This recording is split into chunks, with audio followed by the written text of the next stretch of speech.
ओम नमः शिवाय। हर हर महादेव। माता पार्वती की जय। आप सभी भक्तों पर भोलेनाथ माता पार्वती की कृपा सदा सर्वदा बनी रहे।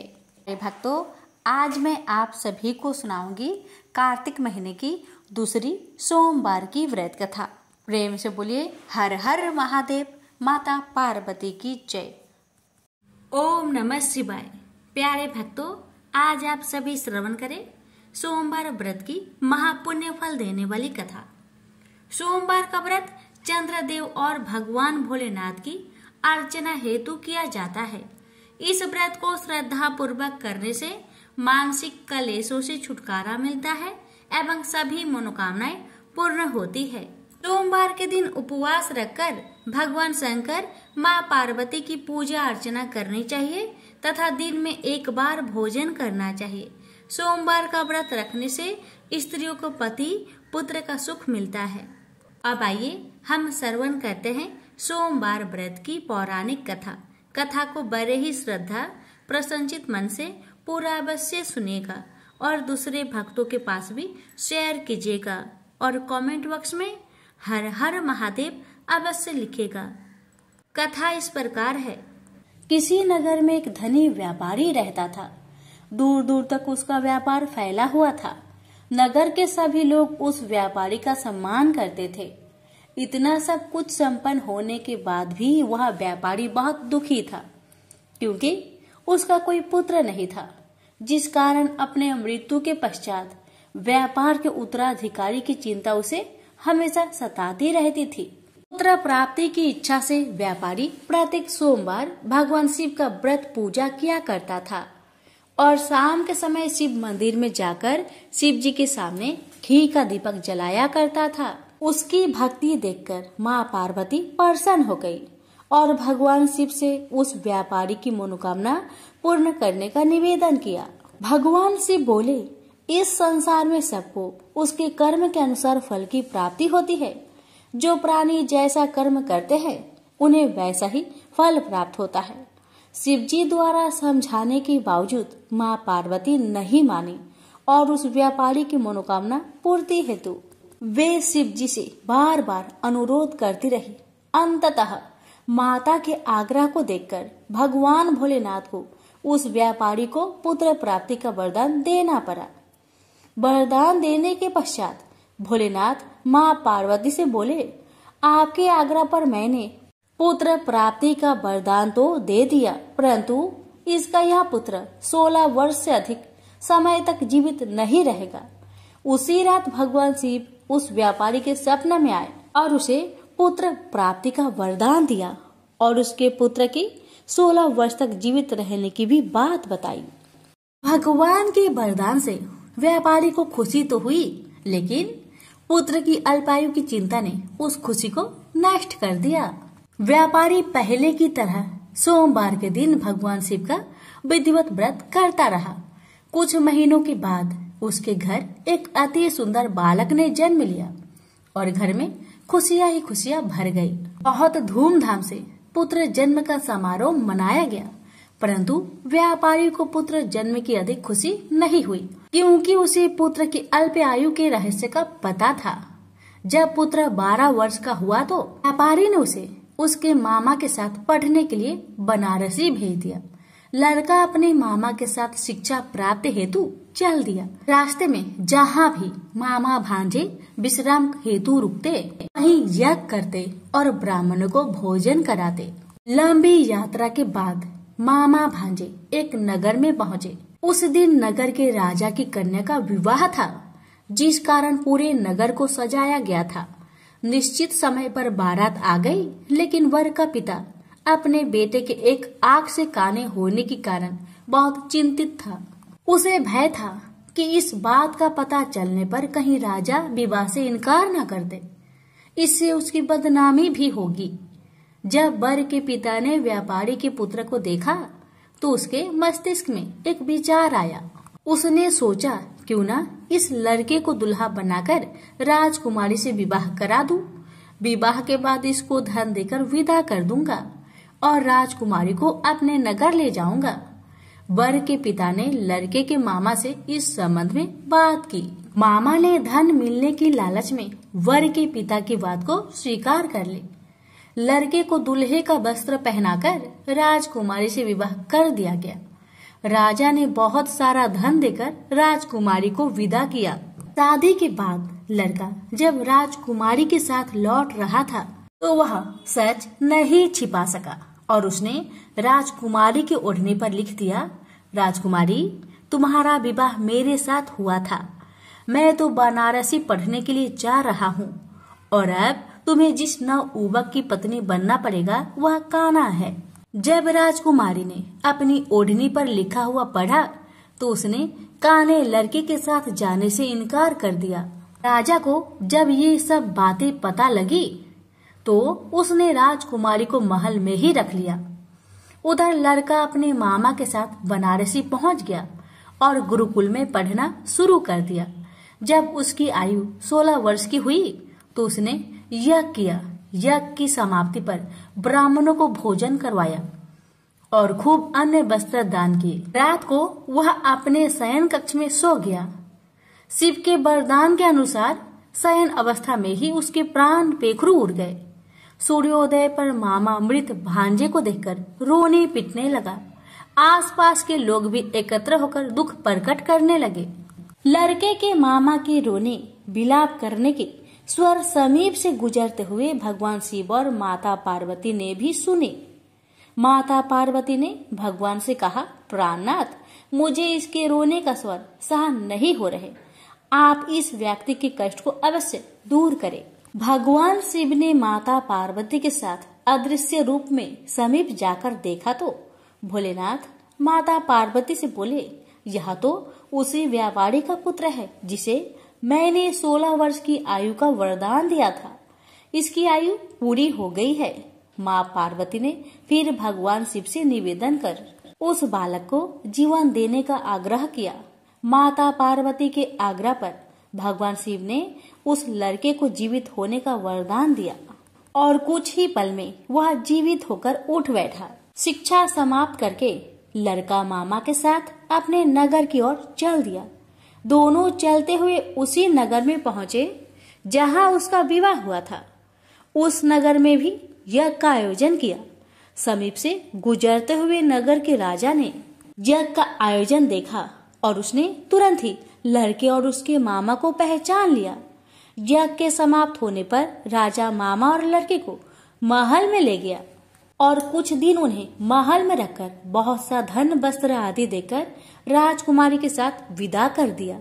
इधर भूखे प्यासे रहकर व्यापारी और उसकी पत्नी बेटे की प्रतीक्षा कर रहे थे। उन्होंने प्रतिज्ञा कर रखी थी कि यदि उन्हें अपने बेटे की मृत्यु का समाचार मिला तो दोनों अपने प्राण त्याग देंगे। परंतु जैसे ही उसने बेटे के जीवित वापस लौटने का समाचार सुना तो वह बहुत परेशान हुआ। वह अपनी पत्नी और मित्रों के साथ नगर के द्वार पर पहुंचा। अपने बेटे के विवाह का समाचार सुनकर पुत्र वधू राजकुमारी को देखकर उसकी खुशी का ठिकाना न रहा। उसी रात भगवान शिव ने व्यापारी को सपने में आकर कहा, हे श्रेष्ठी, मैंने तेरे सोमवार व्रत करने और व्रत कथा सुनने से प्रसन्न होकर तेरे पुत्र को लंबी आयु प्रदान की है। पुत्र की लंबी आयु जानकर व्यापारी बहुत प्रसन्न हुआ। शिव भक्त होने तथा सोमवार का व्रत करने से व्यापारी की सभी मनोकामनाएं पूर्ण हुई। इसी प्रकार जो भक्त सोमवार का विधिवत व्रत करते हैं और व्रत कथा सुनते हैं उनकी सभी इच्छाएं पूरी होती है। उनसे बोलिए उमापति शंकर भगवान की जय। यह कथा उस समय की है जब भगवान शिव को वर के रूप में प्राप्ति के लिए देवी पार्वती जंगल में घोर तपस्या में लीन थी।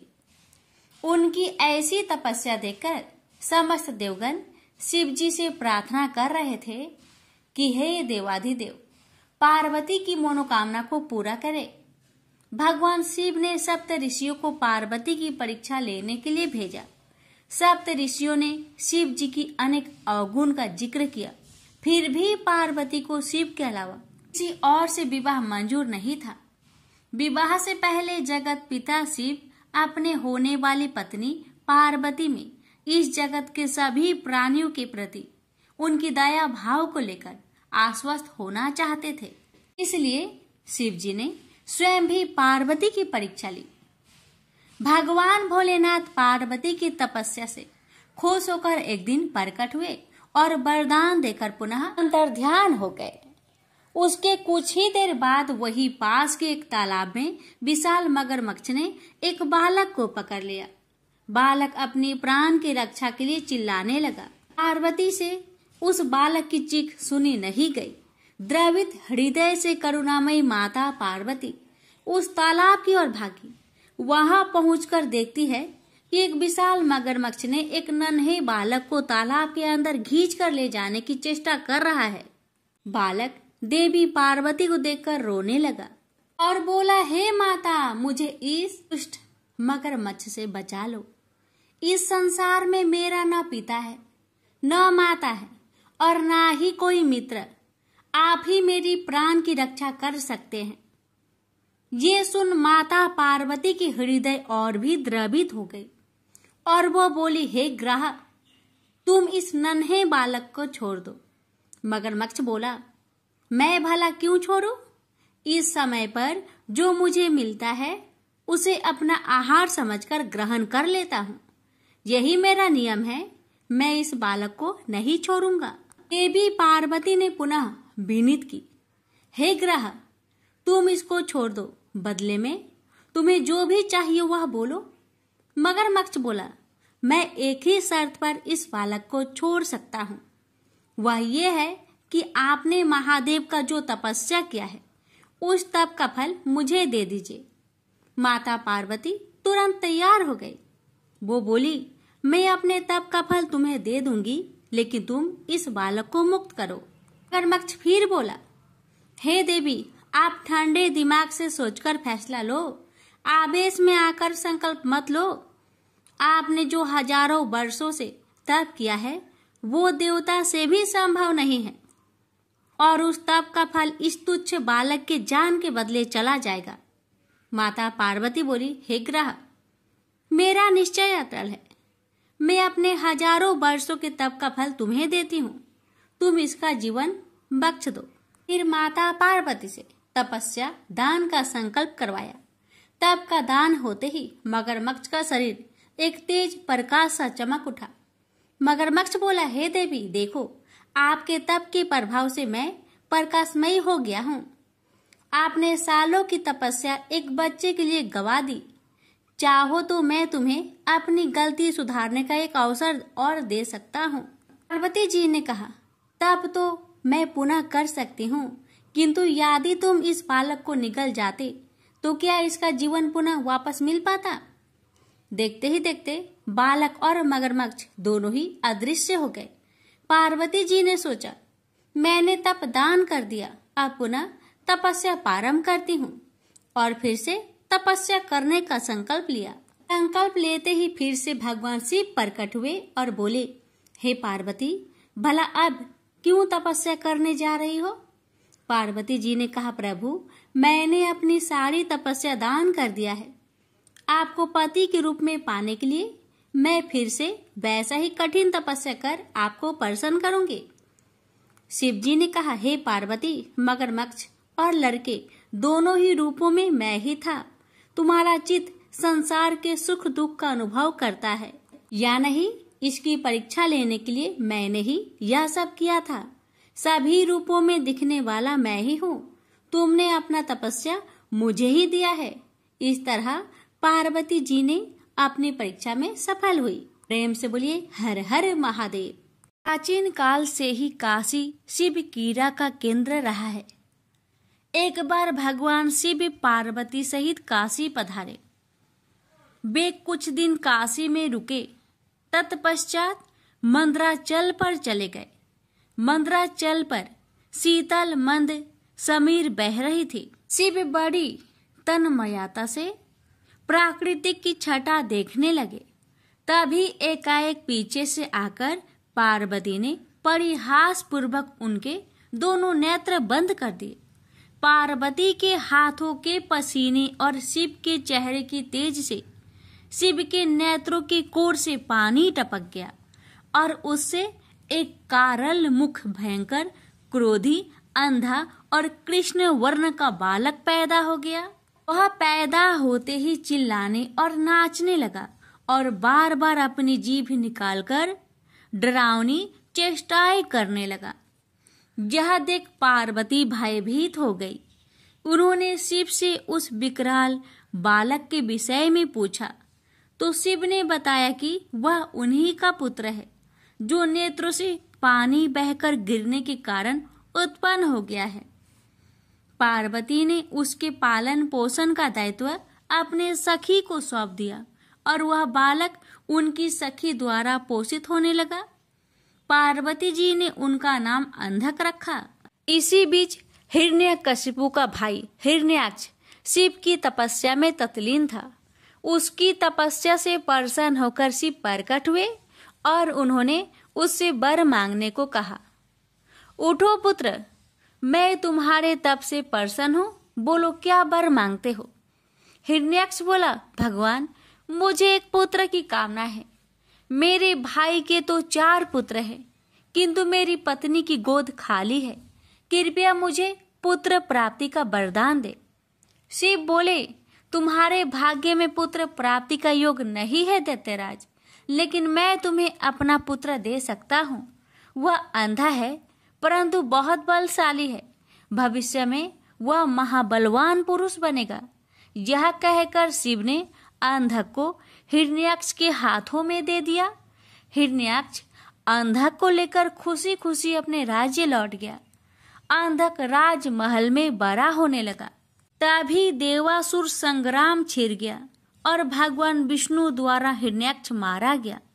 हिरण्याक्ष का बड़ा भाई हिरण्यकशिपु छिपकर भाग निकला। हिरण्याक्ष के मरने के बाद राजमहल में अंधक की उपेक्षा होने लगी। उसके अन्य चचेरे भाई और संगी साथी उसे चिढ़ाने लगे। इससे अंधक दुखी रहने लगा। एक दिन उनके व्यवहार से तंग आकर वह तपस्या करने निकल पड़ा और एक निर्जन वन में पहुंचकर ब्रह्मा जी की साधना में लीन हो गया। तप करते हुए उसे कई वर्ष बीत गए। उसके तप से प्रसन्न होकर ब्रह्मा जी प्रकट हुए और उससे वर मांगने को कहा। अंधक ब्रह्मा जी के चरणों में गिरकर बोला, पितामह, मुझे ऐसा वर दीजिए कि मेरा अपमान करने वाले मेरे सभी भाई मेरी दास्ता करे, मेरे दिव्य नेत्र हो जाए, मेरी किसी के द्वारा मृत्यु ना हो। यह सुनकर ब्रह्मा जी बोले, और सब तो ठीक है वत्स, तुम्हारे नेत्र दिव्य हो जाएंगे। तुम्हारे सारे भाई भी तुम्हारा दास्ता स्वीकार कर लेंगे, किंतु तुम मनुष्य हो और काल चक्र का नियम है कि कोई भी मनुष्य मृत्यु से अछूता नहीं रह सकता। अंधक बोला, तो फिर ऐसा ही वरदान दीजिए कि मेरे शरीर से निकले रक्त की एक एक बूंद से मेरे जैसे पराक्रमी वीर उत्पन्न हो जाए। ब्रह्मा जी बोले, ठीक है, मैं तुम्हें यह वरदान देता हूँ, साथ ही ये भी वरदान देता हूँ कि तुम्हारी मृत्यु विष्णु तथा शिव के द्वारा नहीं होगी। अंधक को वरदान देकर ब्रह्मा जी अंतर्ध्यान हो गए और अंधक वरदान पाकर एकदम सुपुष्ट एवं नेत्रवान पुरुष बन गया। वह वापस दैत्यपुरी लौट आया। वरदान प्राप्त करके वह बेहद कामुक हो गया। उसके अत्याचारों से नाग, यक्ष तथा देव, गंधर्व सभी दुखी रहने लगे। वे सब ब्रह्मा जी की शरण में पहुंचे, किंतु ब्रह्मा जी ने उन्हें कोई अवशासन नहीं दे सके, क्योंकि अंधकासुर उन्हीं के वरदान स्वरूप तो यह उत्पात मचाए हुए था।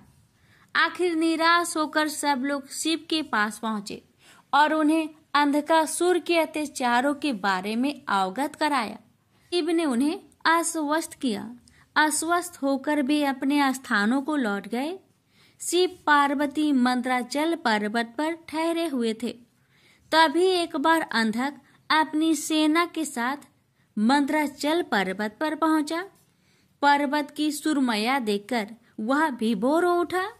उसने सोचा, कितना सुंदर स्थान है, क्यों न यहाँ अपने लिए एक अस्थायी नगर का निर्माण करा दिया जाए। यह सोच उसने अपने एक सेवक को आदेश दिया, तुम कोई उचित स्थान तलाश करो जहां हमारे लिए एक शानदार महल बन सके। आज्ञा पाकर सेवक उचित स्थान की खोज में निकल पड़ा।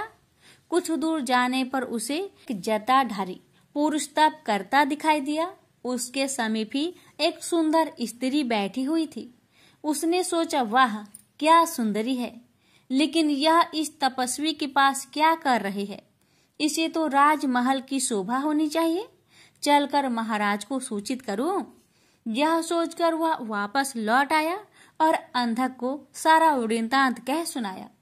सुनकर अंधक बोला, फिर से जाओ और उस सुंदरी को उठाकर मेरे पास ले आओ और उसके साथ के तपस्वी पुरुष को कह देना कि मैं दैत्यराज अंधक का दूत हूँ और उनके लिए इस सुंदरी को ले जाना चाहता हूँ। दूत पुनः उसी स्थान पर जा पहुंचा। तब तक शिव भजन पूजा से निवृत्त हो चुके थे। उसने अपने स्वामी अंधक का आदेश उन्हें कह सुनाया। सुनकर शिव ने उनसे कहा, जाओ अपने महाराज से कह देना कि किसी की पत्नी पर कुदृष्टि डालना बहुत ही अनुचित कार्य होता है। यह सुनकर दूत वापस लौट आया।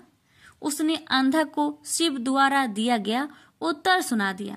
सुनकर अंधक गुस्से से आग बबूला हो उठा। वह अपनी सेना की एक टुकड़ी लेकर शिव पर टूट पड़ा, लेकिन शिव के गण वीरभद्र ने उन्हें मारकर भगा दिया। अंधक के सेनापति नील ने मायावी हाथी का भेष धारण किया और वह शिव गणों की ओर लपका। यह देख वीरभद्र ने तुरंत सिंह का भेष धारण कर लिया और नील का वध कर डाला। दूसरी ओर नंदी अंधक से युद्ध कर रहा था।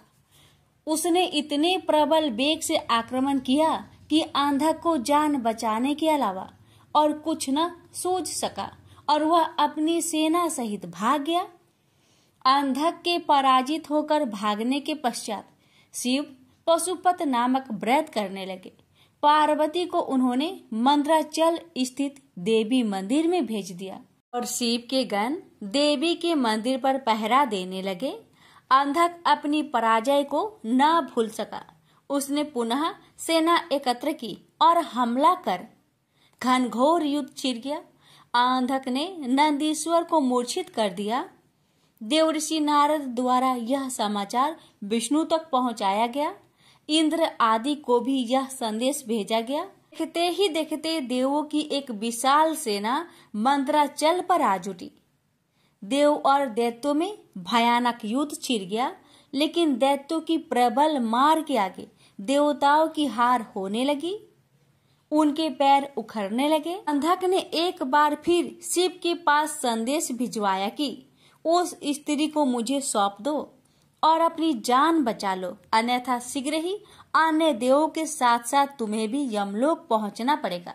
यह संदेश सुनकर शिव के नेत्र जल उठे। उन्होंने हुक्कार भरते हुए अपना त्रिशूल उठा लिया। तभी घबराया हुआ नंदी वहां पहुंचा और शिव से बोला, प्रभु दैत्य सेना बहुत ही प्रबल है, हमारे समस्त गण मारे गए, देवता मैदान छोड़कर भाग निकले, मैं किसी तरह जान बचाकर आया हूँ। शिव बोले, धैर्य रखो नंदीश्वर, उस दैत्य का अंत समय आ पहुंचा है, मैं स्वयं युद्ध भूमि में चलता हूँ। यह कहकर शिव युद्ध भूमि में पहुंचे और अंधक से भिड़ गए। भयानक युद्ध छिड़ गया। भगवान शिव लगातार अंधक के बाणों से अपना बचाव करते हुए त्रिशूल से प्रहार करते रहे, किंतु उनका हर प्रयत्न विफल हो रहा था। ऐसे ही अंधक का कोई अंग घायल होता, उससे रक्त निकलता और उस रक्त से उस जैसे ही अनेक दैत्य पैदा हो जाते थे। उधर शुक्राचार्य अपनी संजीवनी विद्या के बल पर मरे हुए दैत्यों को पुनः जीवित कर देते थे। स्वरूप शिव के चारों ओर दैत्यों की एक विशाल सेना खड़ी हो गई। शिव ने अपने गणों को आदेश दिया कि शुक्राचार्य को बांधकर यहाँ ले आए, ताकि वे दैत्यों को पुनः जीवित ना कर सके। गण शुक्राचार्य को बांधकर ले आए और शिव के सम्मुख खड़ा कर दिया। फिर भगवान शिव ने विराट रूप धारण कर लिया। उनका मुख खुला और देखते ही देखते उन्होंने शुक्राचार्य को निगल लिया। इससे शिव गणों का उत्साह दुगना हो गया। उन्होंने दुगने जोश से दैत्यों का संहार करना आरंभ कर दिया। दैत्य सेना में भगदड़ मच गई और शीघ्र ही सारी सेना मैदान छोड़कर भाग निकली। अकेला अंधक भगवान शिव के सम्मुख डटा रहा। शिव और अंधक में भयानक युद्ध छिड़ गया। अंधक को अपने पर भारी पड़ता देख भगवान शिव ने अपने मुख से एक महाज्वाला उत्पन्न की। वह योगेश्वरी थी। माता महाकाली ने रक्तपान करना आरंभ कर दिया।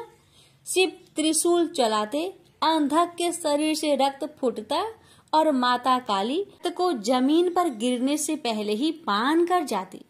इससे अंधक बलहीन हो गया। उसके कदम लड़खड़ाने लगे। भगवान शिव ने उसके हृदय को निशाना बनाकर त्रिशूल चलाया और अंधक का हृदय बेध दिया।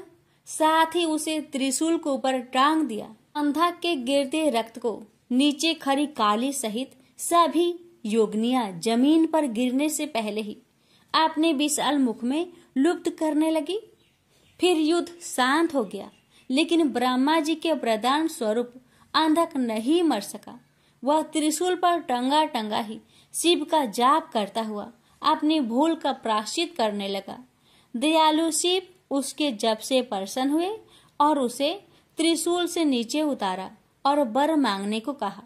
अंधक ने शिव के चरणों में प्रणाम करके कहा, भगवान मुझे क्षमा करे, मुझसे बहुत बड़ा अपराध हो गया था। मैंने माता पार्वती पर कुदृष्टि डाली थी। अब से मैं आपकी सेवा में रहूंगा और कभी भी अपने अंदर दैत्य भाव जागृत न होने दूंगा, न ही देव विरोधी कार्य करूंगा। प्रभु, मैं चाहता हूँ कि मुझे दिव्य दृष्टि प्राप्त हो जाए। आज से मैं हर समय आपकी सेवा में दास की तरह उपस्थित रहूं। मेरे समस्त विकार धुल जाए। तथास्तु कहकर भगवान शिव अंतर्ध्यान हो गए। त्रिपुरारी रुद्र की कृपा से भूमंडल पर एक बार फिर से धर्म ध्वजा फहराने लगी। एक बार फिर वैदिक धर्म का पालन होने लगा। जगह जगह यज्ञ हवन होने लगे। वातावरण में फिर मंत्र गूंजने लगे।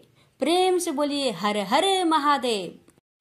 किसी गांव में एक निर्धन ब्राह्मण अपनी पत्नी और पुत्र के साथ रहता था। ब्राह्मण को गांव से जो भिक्षा मिलती उसी से वह अपने परिवार का भरण पोषण करता था।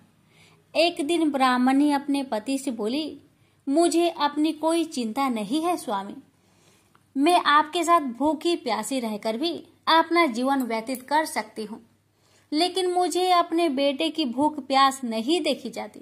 अमन बोला, मैं तुम्हारी भावनाओं को समझता हूँ प्रिय, लेकिन भाग्य का लेख को विधाता भी नहीं बदल सकता। हमारे भाग्य में निर्धन रहना ही लिखा है। ब्राह्मणी बोली, भाग्य के भरोसे बैठे रहना मूर्खता के सिवा कुछ नहीं। अगर इंसान कोशिश करे तो वह कर्म करके अपने भाग्य को बदल सकता है। आप कहीं परदेश में जाए, मुझे विश्वास है कि आप वहां अच्छी आय करेंगे और हमारा भाग्य बदल जाएगा। ब्राह्मण बोला, तुम्हारी बात तर्क संगत है प्रिय, मगर मुझे भिक्षा मांगने और पंडिताई के सिवा कोई काम नहीं आता। ब्राह्मणी बोली, हमारे गांव में आपकी पंडिताई की कोई कद्र नहीं करता है। किसी दूसरे गांव या नगर में आपकी पंडिताई चल निकले तो हमारे बुरे दिन फिर जाए। अपनी पत्नी की सलाह मानकर ब्राह्मण दूसरे नगर में पहुंच गया। उसका दुर्भाग्य उस पर घात लगाए बैठा था। नगर में उसे कोई टके शेर पूछने वाला भी नहीं मिला। हालातों को देखते हुए वह सोचने लगा कि इस नगर से उसका गांव ही अच्छा है। नगरवासी तो पूरे नास्तिक है, उसे भिक्षा तक भी देने को तैयार नहीं है। यह सोचकर वह थक हार कर अपने गांव लौट आया और पहले की भांति पंडिताई करके और भिक्षा मांगकर अपना गुजारा करने लगा।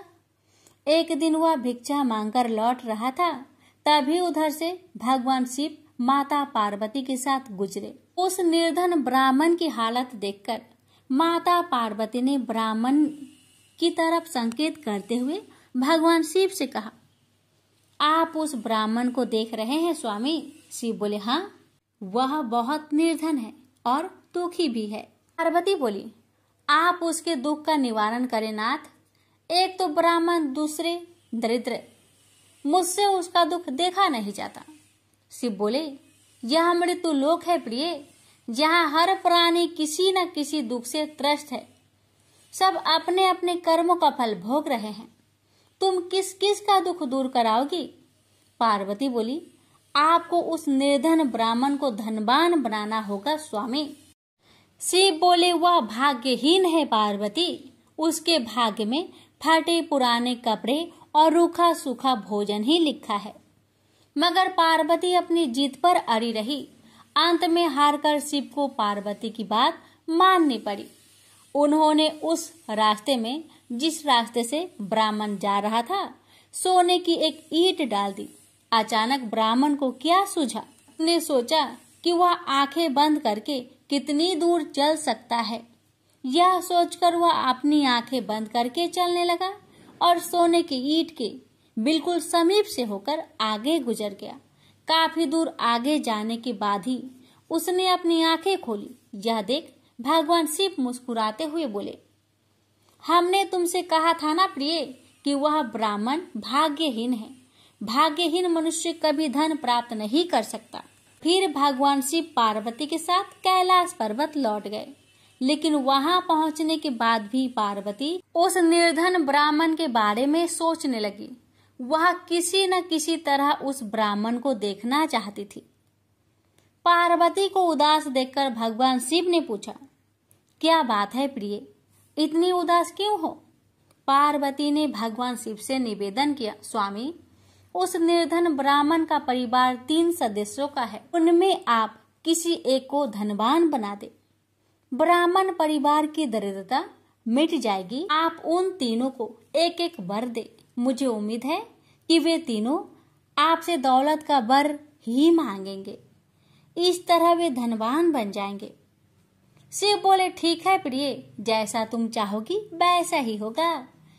और फिर कुछ दिनों के बाद भगवान शिव पार्वती के साथ ब्राह्मण के घर पहुंचे।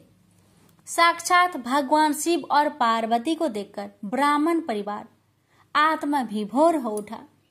उन्होंने भगवान शिव और पार्वती के चरण स्पर्श किए। शिव बोले, मैं तुम तीनों को एक एक वर देना चाहता हूँ। तुम तीनों अपनी इच्छा अनुसार वर मांग सकते हो। ब्राह्मणी उतावला होते हुए बोली, पहले मुझे वर दीजिए प्रभु। भगवान शिव ने कहा, मांगो, क्या चाहती हो?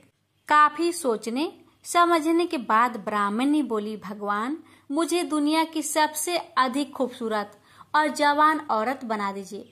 मरते दम तक मेरी जवानी और सुंदरता कायम रहे। भगवान शिव ने मुस्कुराकर कहा, तथास्तु। अगले ही पल बूढ़ी ब्राह्मणी एक जवान और खूबसूरत युवती के रूप में बदल गई। उसी समय उनके घर के सामने से गांव के जमींदार का पुत्र गुजर रहा था, जो घोड़े पर सवार था। उसने खूबसूरत ब्राह्मणी को देखा तो उस पर मुग्ध हो उठा। वह इस खूबसूरत ब्राह्मणी से शादी करेगा। यह सोचकर उसने उसे अपने घोड़े पर बैठाया और घोड़ा अपनी हवेली के तरफ दौड़ दिया।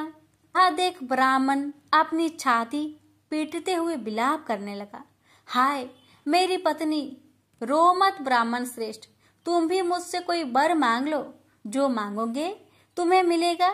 भगवान शिव सांत्वना देते हुए बोले, मेरी पत्नी को वापस बुला लीजिए प्रभु, मुझे इसके सिवा कुछ भी नहीं चाहिए।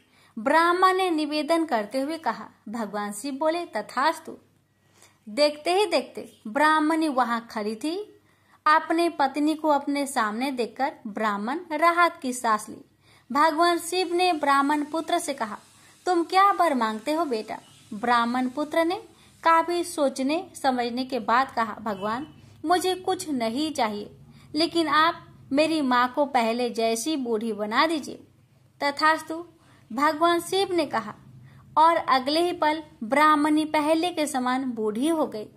ब्राह्मण परिवार की मूर्खता पर पार्वती ने अपना माथा पीटा।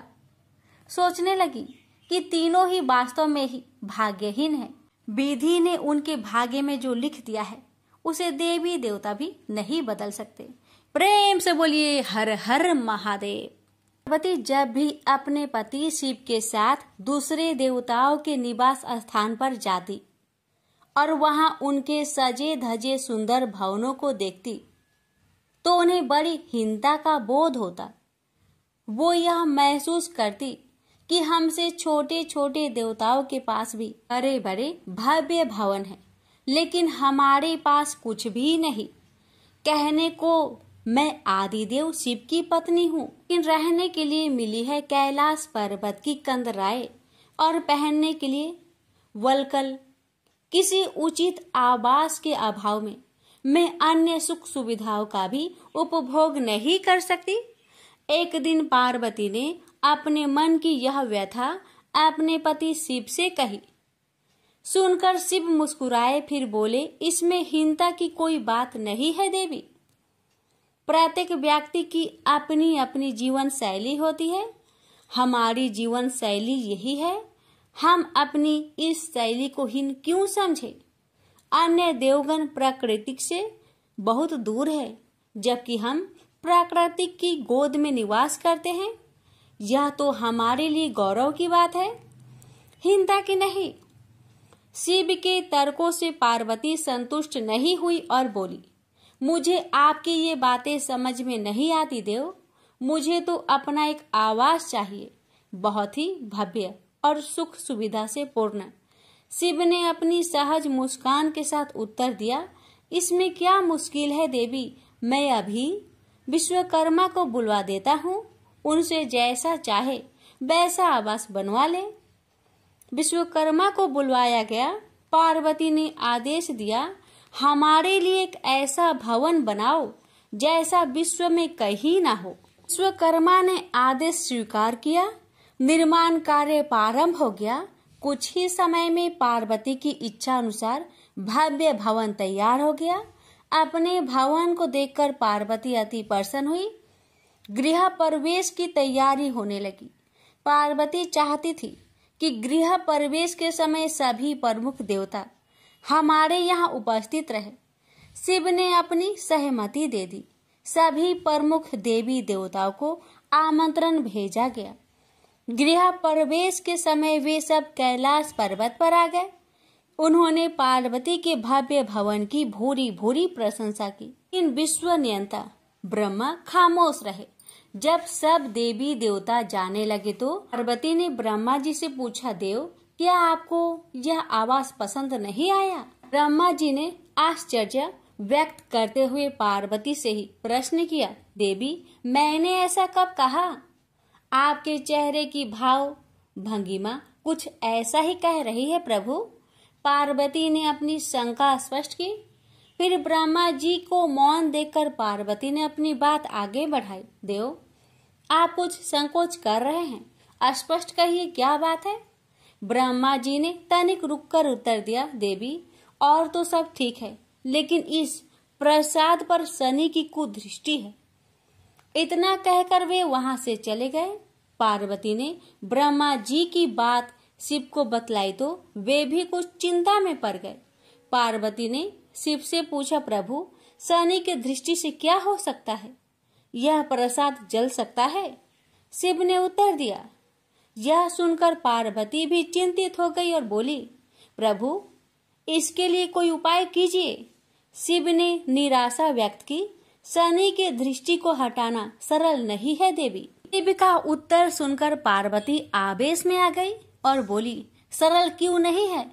आप अभी शनि लोक जाइए और शनि से कहिए कि वह हमारे प्रसाद पर से अपनी कुदृष्टि हटा ले। यदि वह मान जाए तो आप तत्काल उसे वरदान दे दीजिएगा, और यदि ना माने तो आप अपना डमरू जोर से बजा दीजिएगा।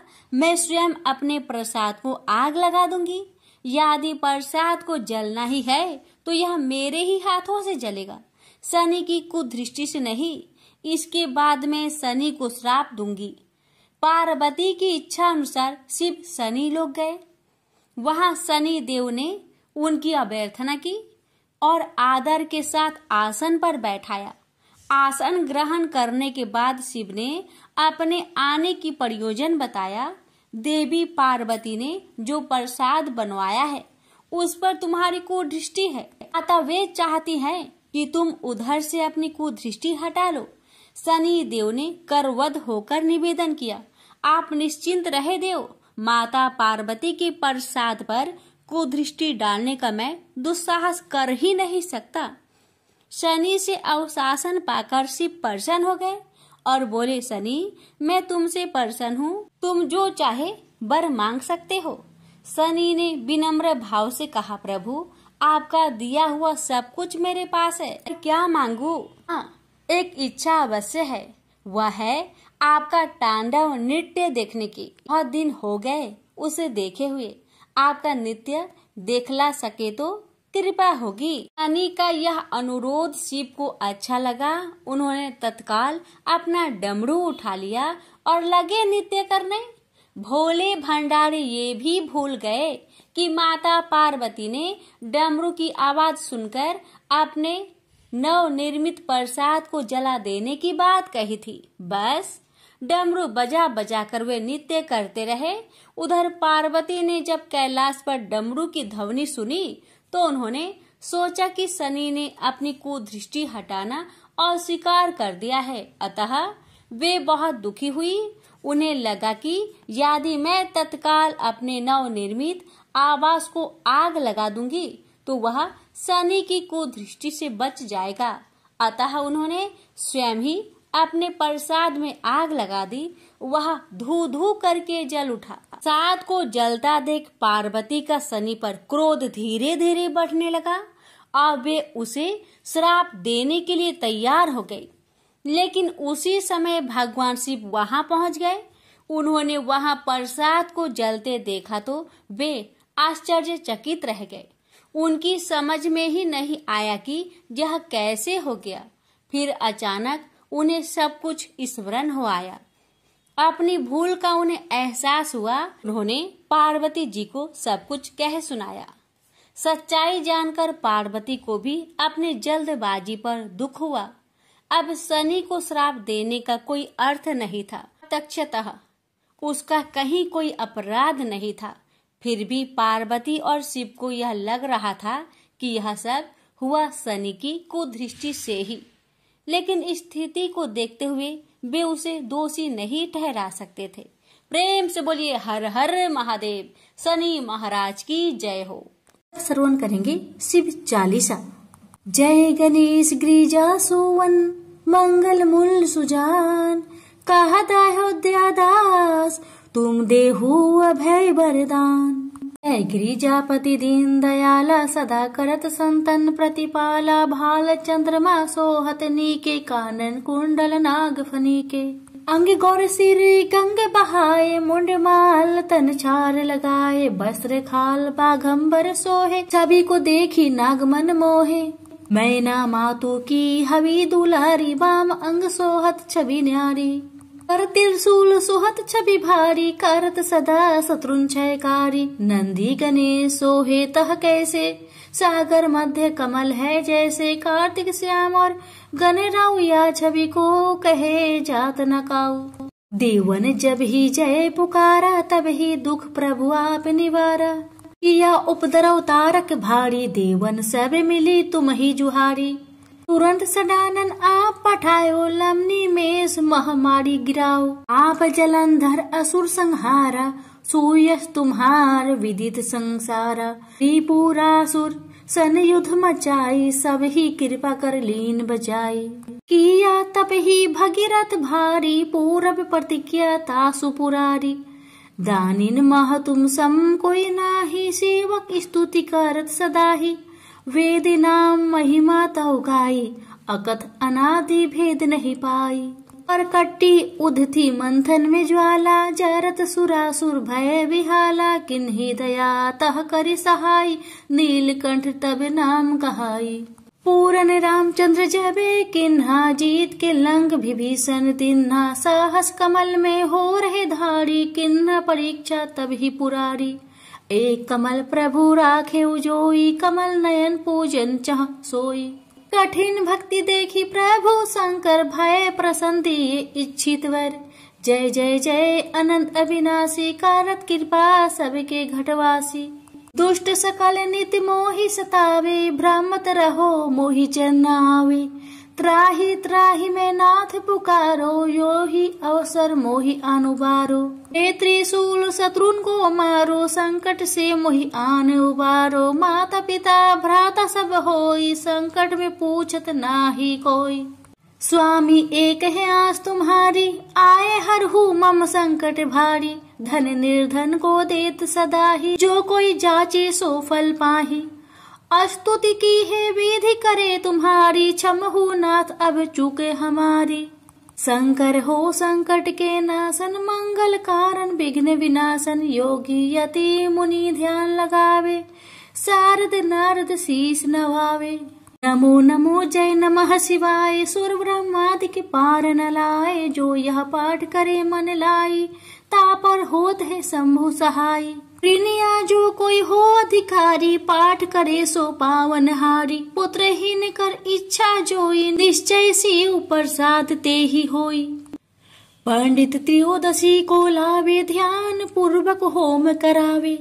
त्रयोदशी व्रत करे हमेशा, ताके तनय नहीं रहे कलेसा। धूप दीप नेवत चढ़ावे, शंकर सम्मुख पाठ सुनावे। जन्म जन्म के पाप नसावे, अंत धाम शिवपुर में पावे। कहे अयोध्या दास आस तुम्हारी, जानी सकल दुख हरहु हमारी। नीति नेम कर प्रताही, पाठ करो चालीसा। तुम मेरी मनोकामना, पूर्ण करो जगदीश। प्रेम से बोलिए हर हर महादेव, माता पार्वती की जय। शिव जी की आरती। ओम जय शिव ओंकारा, स्वामी जय शिव ओंकारा। ब्रह्मा विष्णु सदा शिव, अर्धांगी धारा। ओम जय शिव ओंकारा, स्वामी जय शिव ओंकारा। एकानन चतुरानन पंचानन राजे, हंसानन गरुड़ासन वृषवाहन साजे।